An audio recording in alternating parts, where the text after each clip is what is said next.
Hey gang, it's JC, and this is the Daily Dose for Thursday, November 10th, 2011. A combined venture with Mind Active in beautiful downtown Brentwood. Great television archives, top of the page, eye candy along the bottom. Right below that is our Cardinal 2011 World Championship season photo gallery. I saved about 60 pictures that sort of tell the story of Cardinal Nation and the Cardinals World Series venture this past season and put them in chronological order. They've had almost 4,000 views already, so make sure you check on that. It's right below eye candy. And in the corner, our rock and roll poll question yesterday. Mayor Slay thinks it's time the Occupy demonstrators hit the road. Do you agree? Number one answer with 55%. Yeah, the whole thing is a joke and an embarrassment. He should have given them the heave-ho, even if it requires force. Number one answer at 55%. A little surprised by that. Number two answer, I support the cause, but the protest has run its course. I would have thought that would have been the number one answer, but only 26% of you said that. And 19% of you said, I support the cause and believe they have the right to continue the protest. This push is going to come to shove on this. Let's see what happens. All right, the Duggar family, the reality show family from Arkansas, has announced their 20th baby is on the way. What do you think of this? A, it's a beautiful thing. Congratulations to them.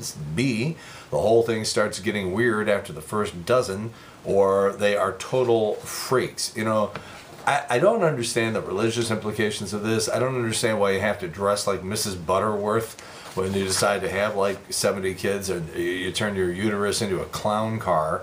This woman is from Arkansas.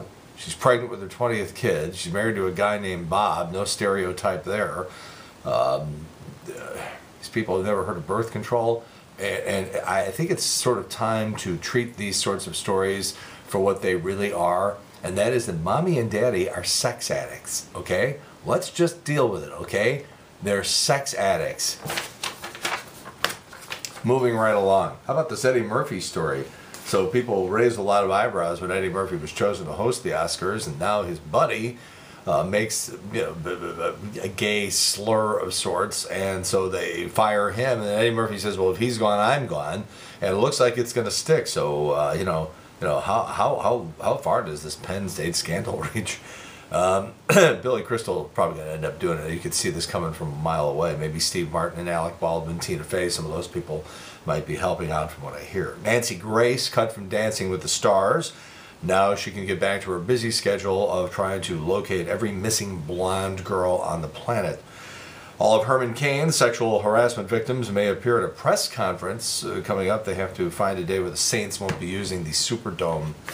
All right, this asteroid that just missed us, it came actually closer to us than the moon the other day. It's pretty spooky, you know. There hasn't been something like this since 1976. Eventually our luck is going to run out. And I was speculating the other day on what would happen if this giant thing actually had hit. And it turns out it wasn't as bad as I originally thought. I thought it might wipe us out and end up all like dinosaurs. But apparently the projection on this thing was it would have left a city-sized crater. It would have certainly caused problems. Probably would have caused a 5.5 to 6 Richter scale earthquake effect, if you will. And our luck is going to run out at some point because these things move very fast and they're very hard to detect as they're going through the solar system. So continue to cross your fingers. But all you have to do is look at the moon, and you can realize that a lot of things are hitting other things out there in the solar system. So, all right, David Hasselhoff. He's got a girlfriend. He's 59. She's 29. Not only is she almost half his age, but David is older than her mother. I love that story. Eddie Murphy, as we said, we did that story. I was going to do Andy Rooney. So they're having the service for Andy Rooney the other day. And Andy's old college roommate, obviously in his 90s, shows up, has a heart attack, and almost dies at the ceremony. Radio Shack, I was talking about them yesterday. The last people in the world that should be passing judgment on somebody else, because you can't go into a Radio Shack without them trying to sell you $75 worth of stuff. They're handing you coupons. They're trying to sell you batteries. It's like, look, I want these 2 little cords. I pulled them off the shelf myself. This is all I need. I get my batteries at Costco. for like a third of the price that you're charging here anyhow to get 1,000,000 of them. Can I just buy the little connectors and get the hell out of your store? They don't seem to be happy. I need your phone number. I don't give my phone number. Jesus. So anyhow, they came up with a list of 6 etiquette mistakes people make around the holidays. Forgetting to send thank you notes, number 1, followed by not sending holiday cards. People also forget to buy batteries when they give an electronic gift. There's that battery thing again. Those people at Radio Shack are obsessed with batteries. And serve canned cranberries instead of making fresh cranberries. Radio Shack is helping us out now. Wow. You may have heard this story about the Obama administration intending to levy a 15 cent per tree tax on Christmas trees. 15 cents. And you maybe also heard the story that the Obama administration said this is going to be terrible publicity. Let's pull this thing before it ever starts. And there were people jumping all over the story. Please understand that the 15 cents for God's sakes, 15 cent tax on Christmas trees was requested by the Christmas Tree Growers Association. They were going to hopefully use the money for a public relations and ad campaign to encourage people to put fresh cut trees in their homes at Christmas as opposed to artificial trees. So before you start jumping all over Obama, please understand the nature of this story. Won't stop Fox News, I'm sure. This is one of those stories I read and I want to kill myself for being born at the wrong time. According to a new poll, 34% of single women today, 34% say they have or have had a friends with benefits arrangement with some dude that they had no strings attached sex with and had no intentions of it blossoming into a real relationship. Have a nice day.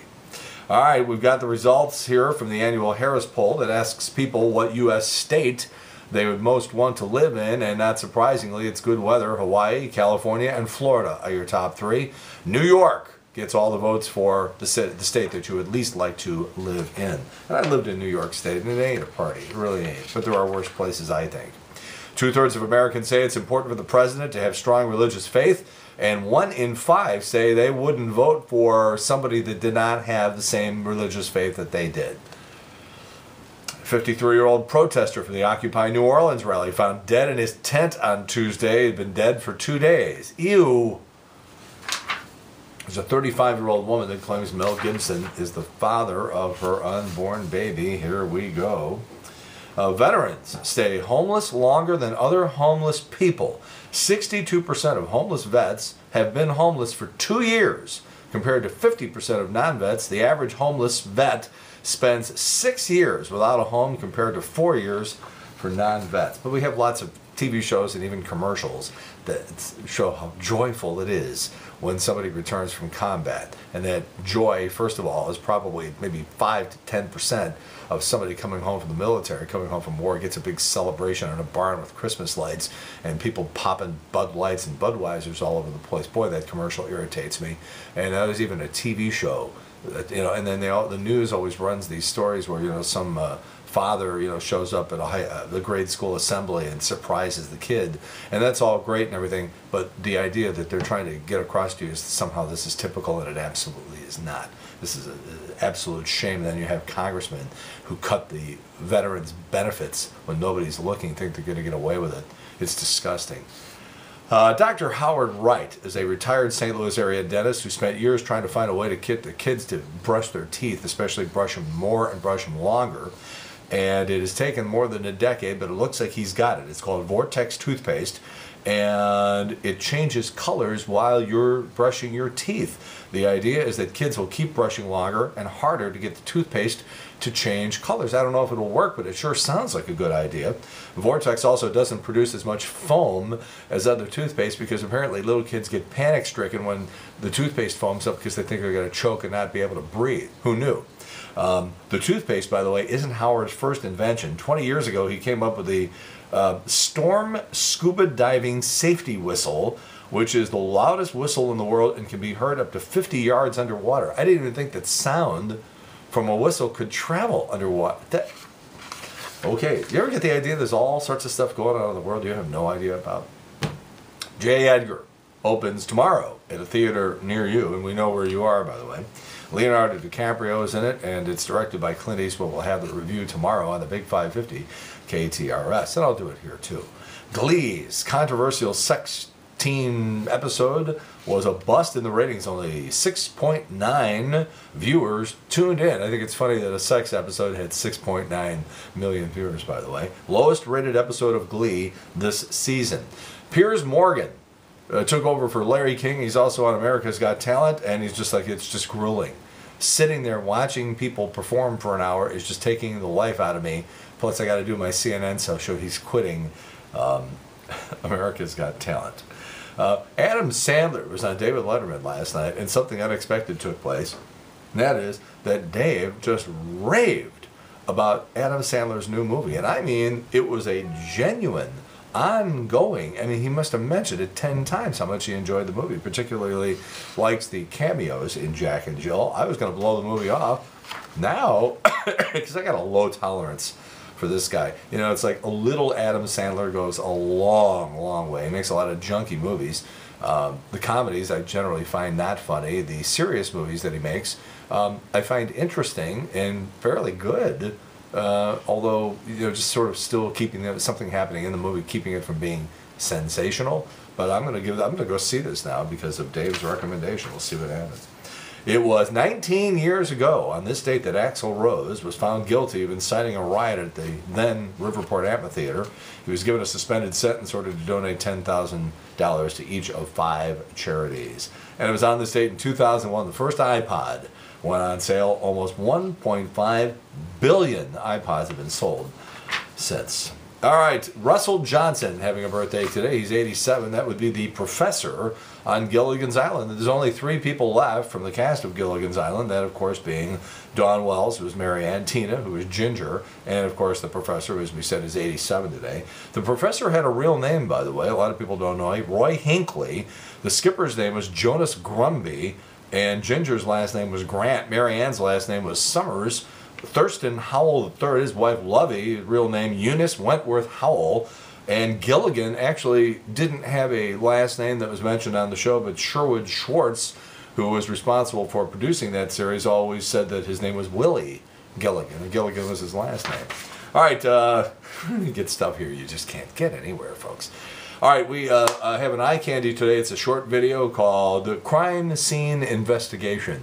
And we'll just leave it at that. I have a funny hunch you're going to be sending this to everybody you know. Crime Scene Investigation. Short, little 30-second video on JC's eye candy today. Please enjoy. All right, again, our rock and roll poll question. The Duggar family, the reality show stars from Arkansas, with the 19 kids, say they got a 20th on the way. And what do you think of that? Please answer. We have results for you tomorrow here on The Daily Dose. And of course, Trish Gazelle and I, Trish's Trash, on the air noon to 3 every day on the Big 550 KTRS. Please tune in. We are doing a remote today. We'll tell you more about that later. Of course, Eric Mink joins us on Tuesday. We have the Smash on Friday. We have a good time again. That's noon to 3 on the Big 550 KTRS every Monday through Friday. That's it. JC's Daily Dose for Thursday, November 10th, 2011, a combined venture with Mind Active in beautiful downtown Brentwood. And in the meantime, we've beaten this one to death. Have a good one. See you later. Bye.